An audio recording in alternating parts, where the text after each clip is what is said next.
बिहार की राजनीति में नीतीश कुमार ट्रेंड कर रहे हैं, या यूं कहें कि वो बिहार की राजनीति की सबसे मजबूत धुरी हैं, जिनके बिना बिहार विधानसभा चुनाव की कल्पना भी नहीं की जा सकती है शायद। नमस्कार, प्रणाम, बिहार तक देख रहे हैं आप। मैं हूं आपके साथ इंद्र मोहन। लेकिन सिर्फ नीतीश कुमार ही ट्रेंड नहीं कर रहे हैं बिहार की राजनीति में, नीतीश कुमार के बेटे निशांत भी ट्रेंड कर रहे हैं। मैं आपको बताऊंगा कि कैसे बिहार की राजनीति में निशांत ने जो कहा वह अब होने वाला है, या निशांत की पॉलिटिकल एंट्री से पहले पिता नीतीश के चेहरे पर जो दांव खेला गया वो अब लगता है कि उस पर मुहर लग जाएगी। इसे आप ऐसे देखिए कि प्रधानमंत्री मोदी जब भागलपुर में आते हैं किसान सम्मान निधि के लिए, तो उसमें वो नीतीश कुमार को लाडला सीएम कहते हैं। और उसी दिन नीतीश कुमार के बेटे निशांत का एक बयान आता है जिसमें वो कहते हैं कि एनडीए को नीतीश कुमार को सीएम फेस बनाना चाहिए, इसकी घोषणा कर देनी चाहिए। जी, एनडीए भी घोषित करें और हमारे जेडीयू भी कार्यकर्ता सारे नेता सब मिलकर घोषित करें, एनडीए भी घोषित, सीएम है और सीएम के उनके नेतृत्व में हमारी सरकार बने, फिर से विकास का क्रम जारी रखे जनता के बीच। निशांत के इस बयान में उस वक्त ये कहा जा रहा था कि जिस तरीके से निशांत अब खुलकर पिता के लिए बैटिंग कर रहे हैं, उससे तो ये साफ है कि चैंपियन बनाने की उन्होंने पूरी दारोमदार जो है अपने कंधों पर ले लिया है। लेकिन उससे पहले चर्चा इस बात की भी होने लगी कि क्या निशांत की पॉलिटिकल एंट्री होगी, क्या निशांत भी सियासी पिच पर उतर जाएंगे।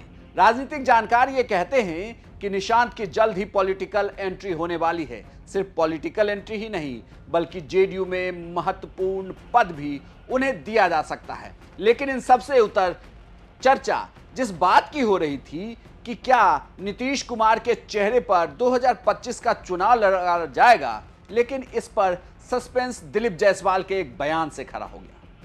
बिहार तक से बातचीत के दौरान जब वरिष्ठ संपादक रोहित सिंह दिलीप जायसवाल से बिहार विधानसभा के बजट सत्र के पहले ही दिन सवाल करते हैं कि क्या कोई इफ एंड बट तो नहीं है नीतीश कुमार के चेहरे को लेकर, तभी एक जवाब आता है और उससे फिर सियासी कयासबाजी शुरू हो जाती है। नीतीश कुमार के नेतृत्व में चुनाव लड़ेंगे कि नहीं? आप एकदम लड़ रहे हैं। हाँ, इसमें कोई किंतु परंतु तो नहीं है? नीतीश ही होंगे इस चुनाव में? ये तो ये काम तो पार्लियामेंट्री बोर्ड, पूरा पांचों घटक दल, सीएम चेहरा अभी हम जो है आप हमसे बोल रहे हैं कि सीएम चेहरा आज ही बना दीजिए। नीतीश कुमार जी के नेतृत्व में बिहार चल रहा है, नीतीश कुमार जी के नेतृत्व में हम चुनाव लड़ेंगे। अब देखिए, जिस तरीके से दिलीप जायसवाल ने नीतीश कुमार के नाम पर सस्पेंस खड़ा कर दिया, उसके बाद बीजेपी के तमाम नेता नीतीश के नाम पर हामी भरने लगे कि 2025 में वही चुनाव लड़ेंगे।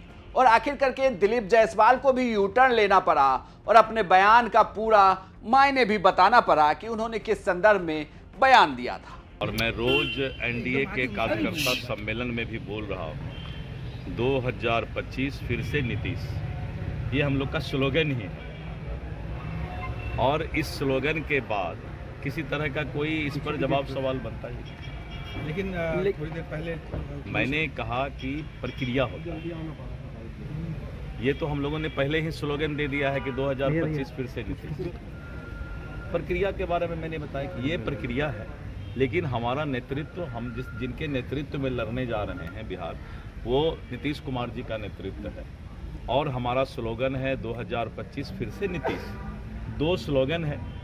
और इसके बाद मैंने स्पष्ट तौर पर कहा कि ये सारी प्रक्रिया भी पूरी समय पर कर। दिलीप जायसवाल ने भले ही महज कुछ ही घंटों में यू टर्न ले लिया हो, लेकिन अब वापस जरा आप निशांत के उस बयान पर आइए, क्योंकि निशांत ने क्या कहा था कि एनडीए को नीतीश कुमार को सीएम फेस बनाना चाहिए। अब आप देखिए कि कहानी कहां से शुरू हुई और अब कहां खत्म हो रही है। निशांत की यह मांग थी कि पिता जनता की अदालत में जब जाएंगे तो जनता उनके नाम पर मुहर लगाएगी, लेकिन उसके पहले एनडीए को उनके नाम पर मुहर लगा देनी चाहिए, यानी कि एनडीए को नीतीश कुमार को सीएम फेस 2025 विधानसभा चुनाव के लिए बनाना चाहिए।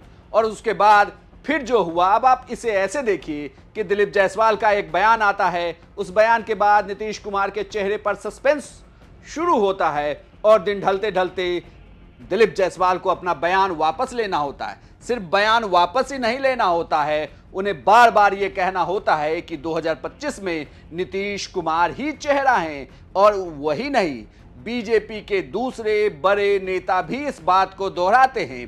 इतना ही नहीं, जीतन राम मांझी भी ये कहते हैं कि नीतीश कुमार की अगुवाई में ही चुनाव लड़ाया जाएगा। यानी कि जो बात निशांत ने अपने पिता नीतीश के लिए कही थी, वो बात एनडीए के तमाम कुनबे के जितने भी साझेदार हैं वो एक एक करके कहते हैं। यानी कि निशांत अगर इस पूरे खेल में मोहरे के तौर पर थे तो जिस दाव को चला जा रहा था उस दाव में वो सफल होते दिख रहे हैं। यानी कि जो निशांत ने कहा उसे अब बीजेपी या यूं कहें कि एनडीए ने मान लिया है।